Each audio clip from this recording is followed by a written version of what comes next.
Kun raadiyoo sagalee Ameerikaati.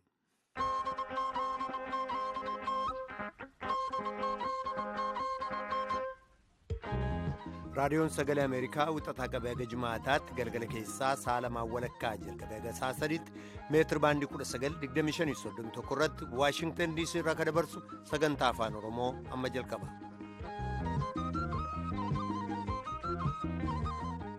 Fagoof dhiyoodhaa raadiyoo saatalaayitiin Naayilsaatiif intarneetiin kanneen sagantaa keenya hordofaa jirtan dhaggeeffattoota keenya jaallatamoo akkam ooltan kibxata muddee 6 bara 2016 akka lakkoofsa Itoophiyaatti immoo Sadaasa 26 bara 2009 keessummeessaan keessan irraa namoo daandiiti.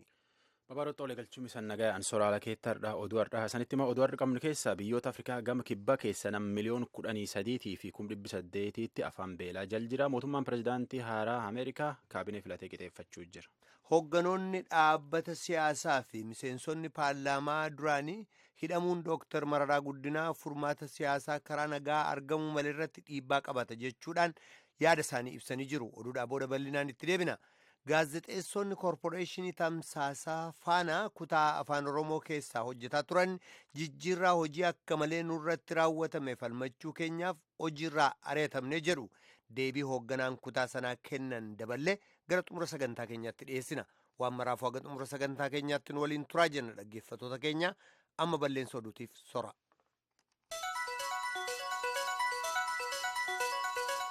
Itti gaafatamaa paartii Koongireesii Federaalistii Oromootii fi ittaanaa paartii Madirak Dooktar Mararaa Guddinaa isaa rakkoo siyaasaa Itiyoophiyaa keessa jirtu paarlaamaa waldaa Awurooppaatti mee biyya deebi'uu jiru torbaan dabre qabanii Finfinneetti hidhanii ammallee hidhaa jira. Miseensi Koongireesii Ameerikaa Ben Kaarden Dooktar Mararaani waan inni rakkoo jirtu diideessee dubbatuu fi miseensi paartii mormituu waan ta'eef hidhanii akka ariitiin gad lakkisan gaafate. Miseensi Koongireesii Ameerikaa lammeessuun kutaa Delaware Christopher Cohn yoo gaazexeessaan VOA Michael Bowman har'a Koongireesii Ameerikaa keessatti rakkoo siyaasaa Itiyoophiyaa irratti wagaafatee jennaani nama Itiyoophiyaa ka'as biyya alaa jiru irra nami keenya hidhamee dhaanamee doorsifamee rakkoo hedduu keessa jirraa mirgi dhabnee jedhanii natti himuutti num jirani siyaasaan Itiyoophiyaa akkaan dhiphachaa deemuun waan nama yaaddessaa jedheetiin gaazexeessaa VOA'tti hime. And I think this is another troubling signal that the current government in Ethiopia. Akkana jedha akka herrega kiyyaatti mootummaan Itiyoophiyaa kaamma kun mootummaa abbaa irree ta'uuf deemuu jiru fakkaata milkeetan mul'achuu jira kun waan nama yaaddessaati kun yaad kiyyaa jedha yaadaa fi garaagarummaan hedduun jiraachuu dandeetti seenaa bardheeraa hamaa jiraachuu danda'a taatullee wanti haga dabre mootummaan dhiyootan itti jiru kun waan nama doorsisa waan nama yaaddessaati tun ammoo dimokiraasiin karaa dheeraa itti deemuu malanii fi biyyooti hariyaa Ameerikaa ta'anillee fi kun doorsiisa yookaan ammoo yaaddoo tahaa jedha. Itoophiyaan Ameerikaa waliin waan hedduu waan qabduuf akkana dubbii itti laaffisan moo jedhee Maayikil gaafannaan dhuguma Itoophiyaan Ameerikaa waan hedduu waliin hojjetti gama misooma qonnaalleen waan hedduu bayyeessite Ameerikaa irrallee horii guddaa argatti taatullee akkisiin ammaan tan humnaan itti deemuu jirtu kan akka irra deebitu dhaabbilee mootummaan ta'inillee dubbii akkan itti jabeessuun kulleen waan nama yaaddessaa jechuun dubbata koongireesmaaniin kunin. Mana murtii waliigalaa Itoophiyaa dubbii Sooliyaanaa Shimallisiif jara yaaduu fi barreess biloogars yaada dubbiisa waan isaaniin himatan caqafatee beellamallee itti kennuuf dabarse jarii himatam kunillee ni qixaa'ee mana murtiin dhufne malleeskachoo amma haati Finfinnee erge namoota dubbisa.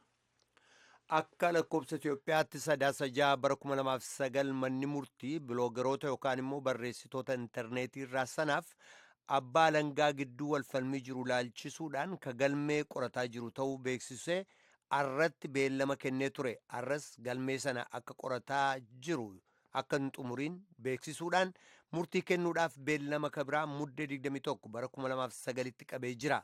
Abbaan alangaa ammaan dura Sooliyaanaa Shimallis bakka isheen hin jirretti akkasumas Befqaaduu Haayiluu, Naatinaa'el Zallaqee, Axnaafuu Biraaneef, Abeel Waabellaa biloogarootaaf gaazexeessota kabiroo 5 waliin yakka shororkeessummaatiin mana murtii federaalaa olaanaa dhaddacha yakkaa 19ffaa irratti himatee ture.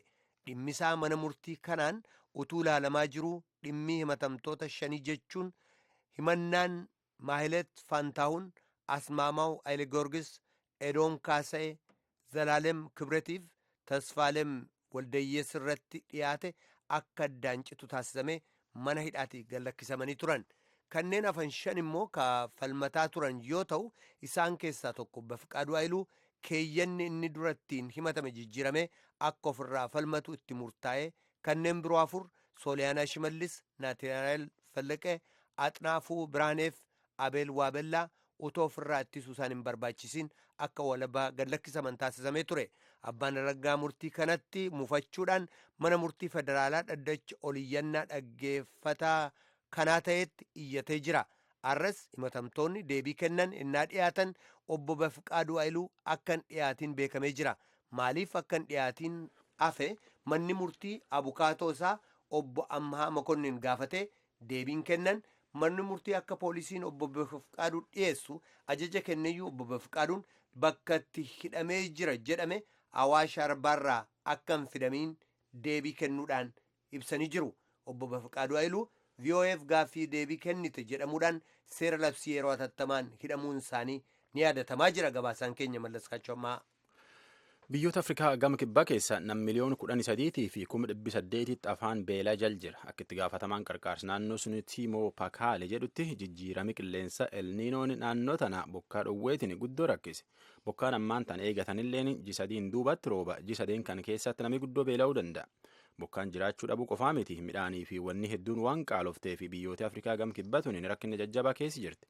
Biyyoota Afrikaa gama kibbaa 10 tan keessa Maalaawii keessa ijoollee 137tti rakkoo tanaa jedhe barumsa keessa yaa'e. Nam miliyoona 6 fi 700 naannoo tanatti keessumattuu Maalaawii keessa beela'e. Tokkummaan mootummootalleen biyyoota tanaa horii walitti barbaaduu fi biyyi hedduu gaafachuu jira. Tammaan tan caqasuu jirtan tun raadiyoon VOA sagantaa afaan Oromooti. Bulchiinsi mootummaa Ameerikaa haaraa kan Doonaald Tiraamp ammallee kaabinee filateetiin hin qixeeffanne nama wal dorgomsiifachuu jira. Fooqii Tiraamp dheertuu Niiyork keessa jirtu Tiraamp taa'ur jedhan duratti kaan hiriir ba'a, kaan kaabinee haaraa filata, kaan irratti dorgomaa, kaan ammoo hedduutti hiriir dura ba'a go'aan hedduutti jira. Tanum keessa Tiraamp gad baay'eetiin gaazexeessota oduu eeggachuuf achi jirtutti akka dansa nam filachuu jirra, nam jajjabaa walitti barbaadachuu jirra jedheetiin dubbate. Nam filannoo tana keessumaa ilaallanna jabaa keessaa filanna jechaa dubbate. Ammallee ministeer Haajaa Alaallee filaneetiin hin qixeessin. Warri filannoo pirezidaantummaa Ameerikaa ta'a dhiyootaan irratti dorgomagi tokko washakkeetiin akka kaardiin godina Ameerikaa keessatti namni filateen irra deebi'anii lakkaanii abbaa mo'ata akka dansaa keessaa hubatan gaafate. Bulchiinsi Doonaald Tiraamp ammoo keessumattuu jariinni waliin dorgomeetiin jedhu tan irra deebi'anii lakkaa'uun faayidaa dhabiitii jedhe. Warri Tiraamp deeggarulleen kaan hiriir ba'aa fi kaan ammoo hiriiritti ba'a namu gamgamaa wal gooyyeessa. Warri akkam deeggaruu jiru kulleen akka bulchiinsi keessumattuu warri bulchiinsa Tiraamp hin jaalanne bulchiinsi kunin nama wal jibbisiisu Ameerikaa keessatti uumuu jira jechuun dubbate. Pireezidaanti Obaamaan guyyaa 44 keessatti bara hojii fixata. Dubbii har'a godina Filooriidaa keessaa dubbachuuf deemu keessatti karoorii mootummaan isaa warra biyyi nagaa dhowwu jabeesseetiin warra biyyi nagaa dhowwu Ameerikaa irraa dhaabe sun qofaa miti doorsisi jari kunin addunyaatti fidulle jabeessee irraa eege addunyaa qofaa miti biyyi hedduufiyyuu ganni 8 keessatti fala hedduu ta'ee jechuun dubbata. Akka oduu Waayit Haawus irraa argannetti Obaamaan bulchiinsa naannoo sunii waliin hojjateetiin ICC fi miilota isaanii humni laaffise adoo humni waraana Ameerikaa hedduulle ittiin erginu hojii akkas ICC laaffistu hojjechuun waan hedduu jechuun dubbata. Oduu namaaf qabtanu.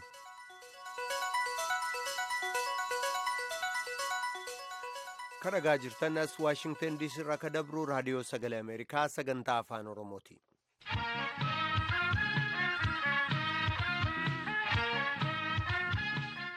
Hidhamuu Dooktar Mararaa Guddinaa ilaalchisee kan haqame yookaan kan cufame karaa silaa furmaataaf filatamaa ta'e malee jechuudhaan hoogganoonni paartiilee mormituuf miseensonni paarlaamaa duraanii dubbatanii jiru. Dooktar Mararaan qabsaawaa karaa nagahoo ta'uusaa ni beekna kanneen jedhan hoogganoonni mormitootaaf miseensonni paarlaamaa duraanii kun akka garaballinaan furmaanni itti kennamu waamicha dhiyeessanii jiru. Hidhamuun isaanii qabsoo karaa nagaa irratti akka dhiibbaa qabaatullee hubachiisanii jiru. Gabaasaa Iskindir Firew jaallaneetu hiika. Durataa paartii Koongirasa Federaala Oromoo fi itti aanaa durataa gamtaa Madirak ta'an Dooktar Mararaa Guddinaa Oromootaaf bu'aa ka qabu bal'ina lafa isaanii fi heddumina lakkoofsa uummataa qabaniin mirga isaanii eegsisuudha jechuudhaan ifatti dubbataa turan. Garee federaalizimii afaan irratti hirkate kanneen qeeqan waliinis Dooktar Mararaan waliin galan. Garuu federaalizimiin akkasii karaa sirrii ta'eef demokraatawaa ta'een hojiirra ooluu qaba jechuudhaan paartii biyya bulchaa jiru falmaa turan. Dr. Mararaan waggootii dheeraaf siyaasa Itoophiyaa keessa ka turan yoo ta'u labsii yeroo hatattamaa cabsan jedhamee torban darbe hidhamuu isaanii mootummaan beeksisee jira. Namni siyaasaa beekamaan kun hidhamuun kan isaan yaaddeesse ta'uu hoogganoonni paartii mormituu kan siyaasaa beeksisanii jiran. Paartii Deemokiraatawaa Itoophiyaa yookaan EDAPAaf dura taa'aa fi duraan immoo miseensa paarlaamaa ka turan Dr. Caannee Kabbada hidhamuu Dr. Mararaa qabsoo karaa nagaan gaggeeffamu irratti dhiibbaa olaanaa geessisaa ni miidha jedhanii marii mootummaan mormitoota waliin gaggeessuuf jirus ni danqaa jedhan yaada kennaniin sababiinsaas jedhu. የእኒህ ሰውዬ መታሰር ለፖለቲካው ለዲሞክራሲያዊ ግንባታ ቀላል አስተዋጽኦ ያላደረጉ ሰው ናቸው። namni kun hidhamuun siyaasaa fi ijaarsa siyaasaa keessatti qoodi fudhatan salphaa miti. Kanaaf muuxannoo qabaniin qabsoo karaa nagaan gaggeessuuf qooda olaanaa gumaachanii jiru. Kana malees uummata Oromoof mallattoo guddaadha jennee yaadna. Kanaafis jecha marii mootummaaf mormitoota waliin gaggeeffamu ija shakkiin akka ilaallu nu godheera jedhaniiru.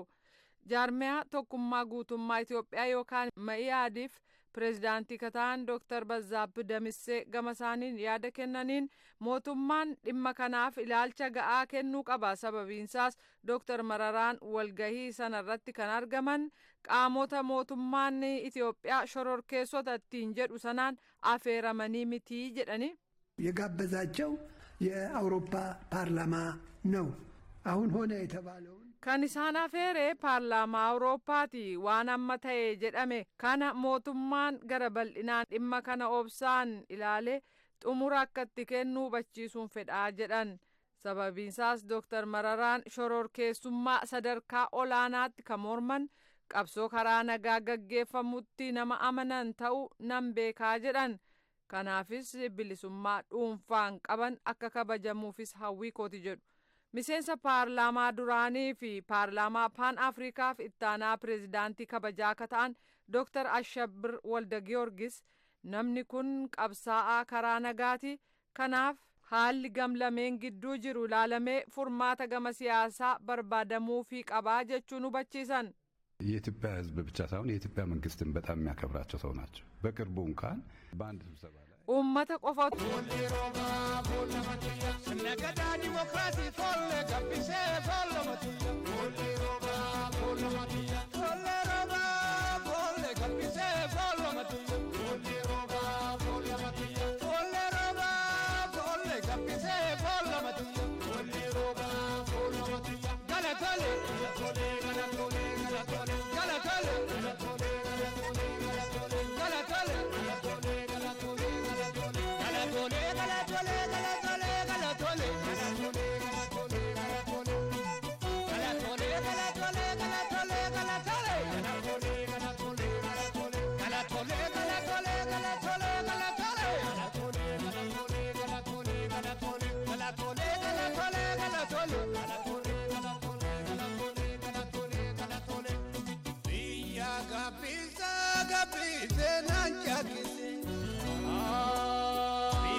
Zaruun wadaajoo walleessaa aadaa kanaaf galatoomi jenna. Kun raadiyoo sagalee Ameerikaa sagantaa afaan Oromooti.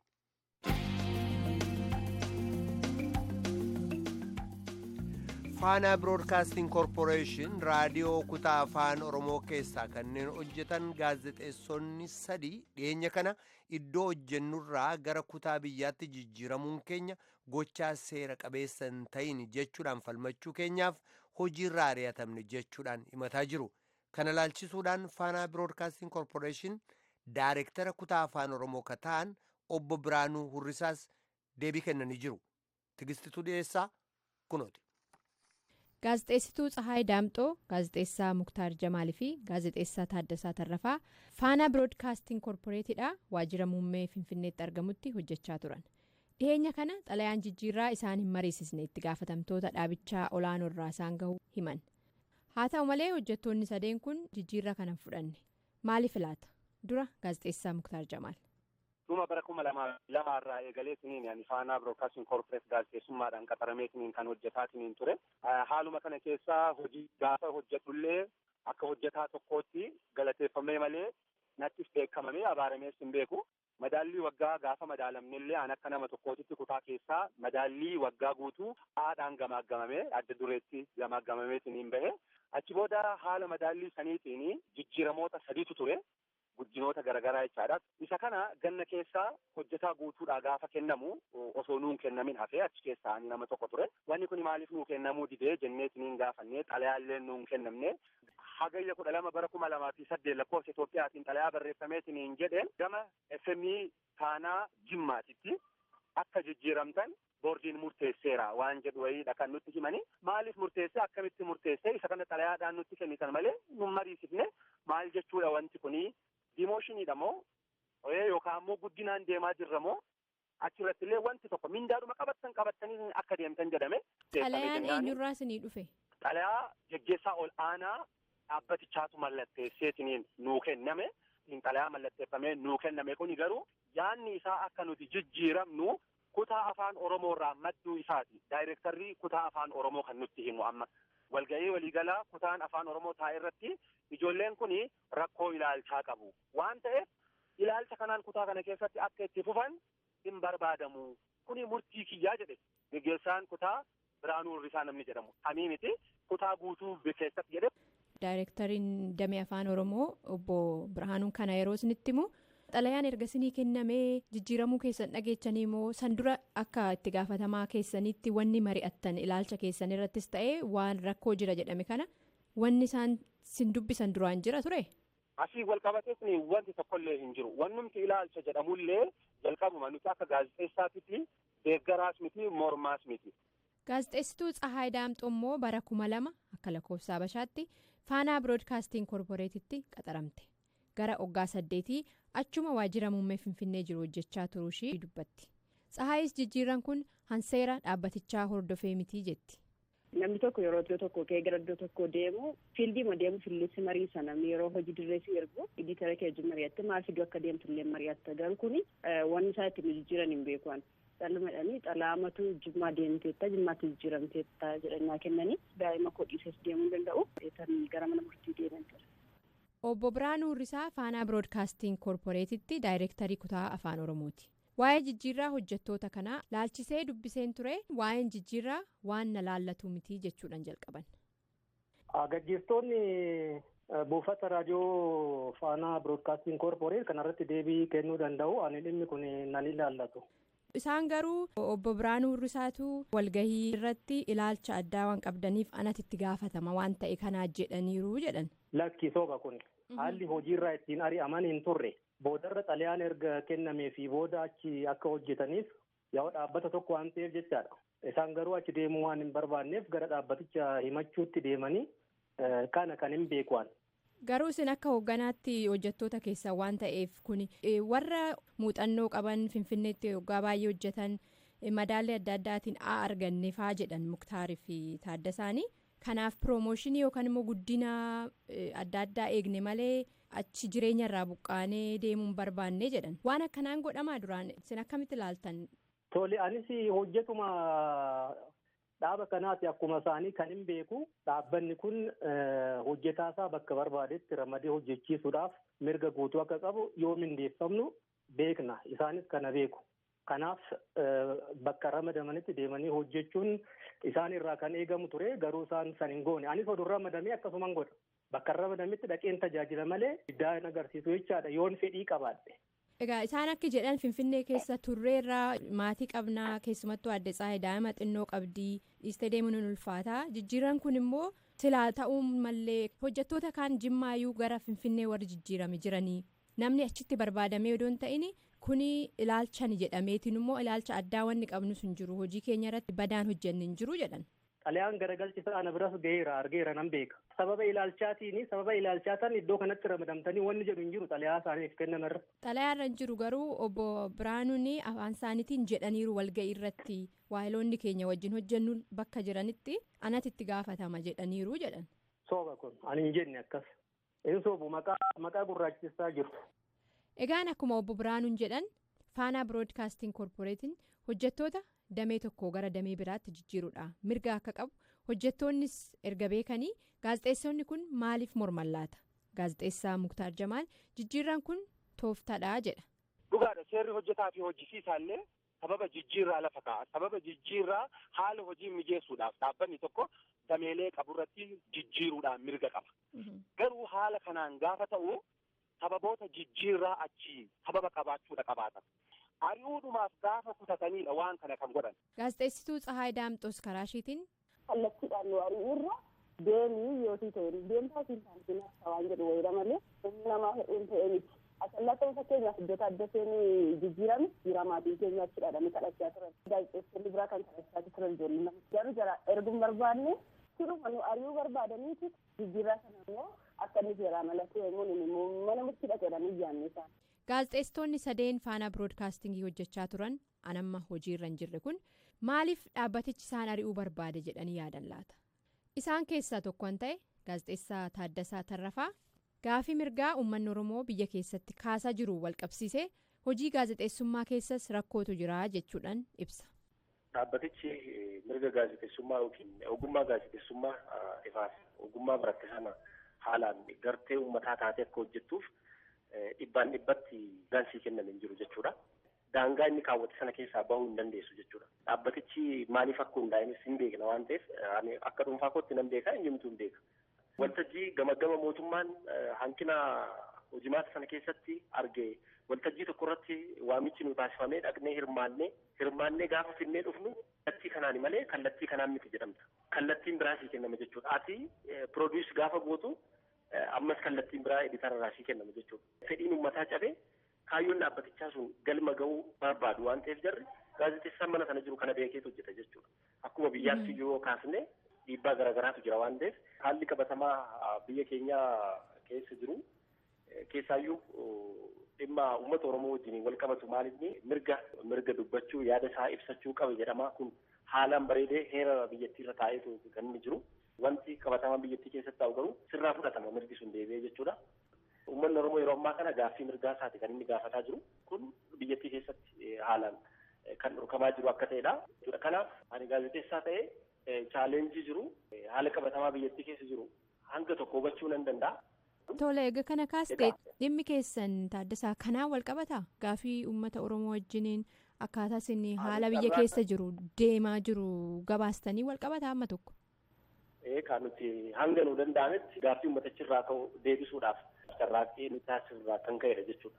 Kanaaf kun sinirra gahe jettee yaadda? Eeyyee waa'ee buqqaa'insa uummataa kaffaltii kaasaa lafaa uummata Oromoo waan baay'eedhaan karoora keessa galfannee hin gaafanna. Ati karoora baafattee gaafa kana hojjettu ati ilaalchi kee akkasii kanaafidha kan karoora kana fidde akkas jedhamta jechuudha.